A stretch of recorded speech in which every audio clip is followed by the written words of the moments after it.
to Standard YouTube Intro. Hey guys, what's up? This is Brian. Brian's Mobile One. We got Spanky's car, we're going to do the synchros on it. I was just going to show you, whenever I dive into a hood, especially on a Toyota, 90-degree pliers, 90-degree combo pick, and a 10mm. You're going to pop the idiot hood and throw it straight into the garbage. This one actually serves a purpose. It's got some insulation and makes it dampen sound. Pop that. The next thing you do on almost anything that has to do with the alternator or the starter and pulling the transmission, you have to pull the starter, is disconnect the negative terminal. On this one, there's nothing metal, so I do the positive like a rebel. But with the 10mm, I mean, it's just like a butterfly hitting the flowers. You just go from spot to spot. Just tear everything out. When I'm pulling a transmission, what I like to do is just get everything, airbox, battery, all that stuff off, and I'll throw it behind the car. I'll just stick it in the back. I'll just hit the airbox stuff. Sometimes the less you pull, the better if you can pull it off as a big chunk, but certainly don't be shy about pulling things off. With the 90 pliers, you can twist and pull and push and grab. With the parallelogram, I don't remember when I discovered that, but once I did, I was like, this is amazing. So a lot of what I do is I'm taking something apart. I'm not following a manual. I don't work on the same brand of car every time. I work on everything. So I do something that's kind of a technical maneuver. Call it the wiggle test. You know, if something's not coming off, I wiggle and see what it's held on by. And then that kind of gives it away and tells you which way you need to go. And then back to the 10mm. And like I say, if you can group things together, it makes it so much easier.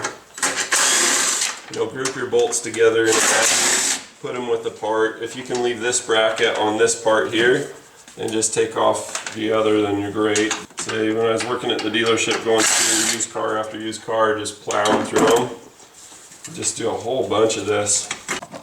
So these are the shift cables that you shift gears with, and they're held in by a retention clip on the back, and then they've also got a little clip on the front. So I grab onto this part and then free this one. You never get to see it, your hand covers it the whole time. You'll find there's a washer that sometimes is attached. I always check that first, and that way you don't go hunt that thing down from the endocrinuses of the transmission. I have no idea what endocrinus means, but it sounds complicated, doesn't it? Might be an anatomy term, and it might not. So these get stuck. So what you want to do is try to get them to rock side to side first, and that gets all the grit that's locking it into place, and then pull it up. If I make it look easy, that's because I've done a lot of them. Don't expect it to come out like that, real simple. These push straight back, and then you've got a skinny part here that you can pull it out by. So again, push it straight back and put it out. If you memorize whatever gear you're in before you take it off, then it's easier when you put it together. Because if your shifter is in one position and this is in another, it can create a little conflict. Because these are actually independent from each other. The more you know. You're going to have some kind of a speed sensor to undo on the back side. So I just unplugged that. And if you're not sure, just watch for where the wire harness and the looms go. Is that it? This is, right yeah, there? this is the Okay. vehicle speed sensor or neutral safety switch. You've got one of each somewhere on the transmission. It's an Easter egg hunt for grown-ups, so you just look for that.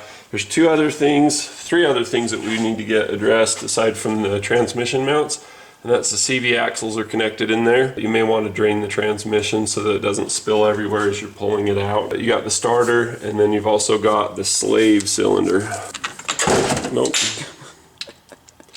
I guess we can't get the light to stay in there. That's okay. I can hold it if I can Just crack it. There you So go. anytime you have steel bolts in aluminum, it seems like you crack them and then they come pretty easy if they're good bolts. The bolts on these are usually coated in that green military anti-corrosive stuff. And so once you crack them, they usually give up. They're not crack-a-lacking? Oh, they're totally crack-a-lacking. We crack-a-lacking this sucker. So let's pull this one out. If you don't have one of these electric impacts, you can find one in the description. Everybody does that. It's like they're all trying to make a living on YouTube. But legitimately, this thing is freaking awesome. I thought they were overpriced and underpowered being the 12 volt, but you crack everything by hand pretty much anyway. And you can do the same thing with this if you want to, but I want this thing to last. I love it. It's one of those tools you don't realize how much you love it until you have it, and then once you have it, you're like, man, if this got stolen or something happened, the first thing I would do is buy another one. Even if it was going to be gone a week, I'd be like, yeah, it's still worth it. Good tool. So we're going to have to drain the transmission fluid. So this ding here helps to hold the nut so that it doesn't come loose on its own. So I've got this little chisel that I've made into a undinger. When you do this, it helps to only look at the end of the chisel. I found if I look at it and kind of watch the pot to see if it boils, I smack my finger. Alright, so we got the nut off the end, so we come underneath it here. On Toyota, it's real convenient to do the bottom ball joint. Get a pry bar. I love my indexing gear wrench one. It's another one of those tools that you don't realize what you got. But once you have it, you're just like, man, it's amazing. Just pull the CV axle out. So you pull this side out first, let it hang. So I get this index like this. All one tool, super convenient. Sometimes Toyotas are tough. This one, as stuck as it is, what I'm going to do is I'm going to rotate it either 90 degrees or 180 degrees, whatever. And I'm going to get something to come in this way, like a pry bar, and knock it. Try to get through this little opening. Nice. Once you get it to go a little bit, you can get it the rest of the way. And if you already drained the transmission, well, hey, you're in good shape. You won't get peed on with oil. If not, a nice little oil shower. Just pretend you're at the spa. They're putting gross healthy stuff on you, and then you don't feel so bad about it. See the ring on the end here? This ring is what's holding it in. You look at it at the end, it eclipses just a, see a little bit sticking out. I guess it's not eclipsing, it's protruding. When you go to put these on, a little dab of grease makes all the difference to hold it centered so that it doesn't bind up on you and it goes in. Having a shock of hitting it here causes that spring to momentarily collapse or bunch in. That's what causes it to come free. So a little grease for the seal, a little grease for the clip, and it'll tap right in, and your seal won't get ruined.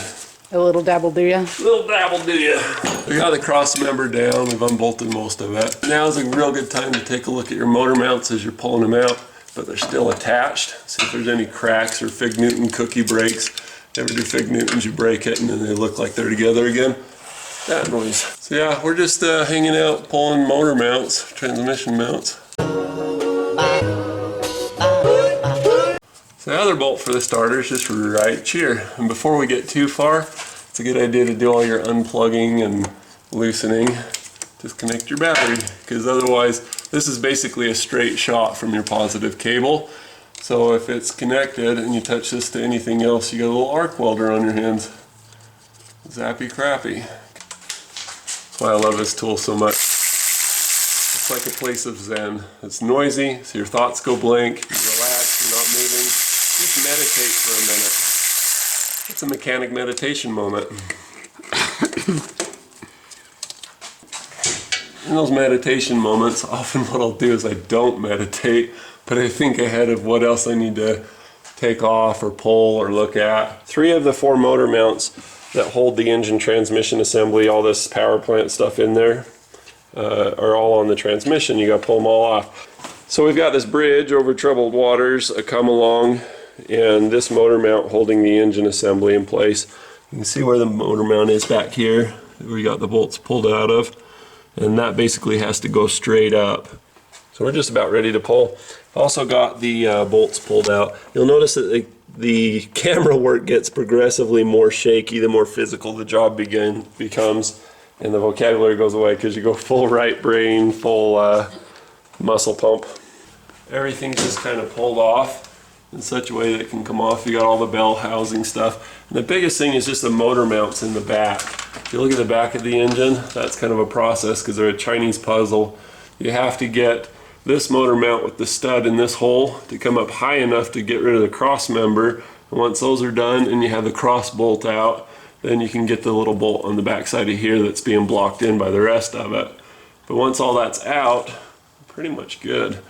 When you support the engine, The more you can get it to go this way, the better off you are. In fact, we might reposition it with a 2x4 block between the engine and the subframe. But you just get it as low and as far forward as you can without stressing your wire harnesses, hoses, or stuff like that. And you just pull it out. Apparently 9 1/4 inch is perfect for a block right there. So we just cut that, and that gets everything forward. And it's because of this curve right here that the further you come out, the more clearance you have. Everything's as low and forward as it can get. We've got a little air gap between the compressor lines for the AC. And we're as low as we go. So the thing you gotta watch when you do this is as you come out, it's gonna wanna rock or get heavier one side or the other. Not like something that's full of water, but anyway. So you got a lot of steel that's here, and you got big steel shafts that are in here. So if you grab it on these two sides, you're generally pretty good.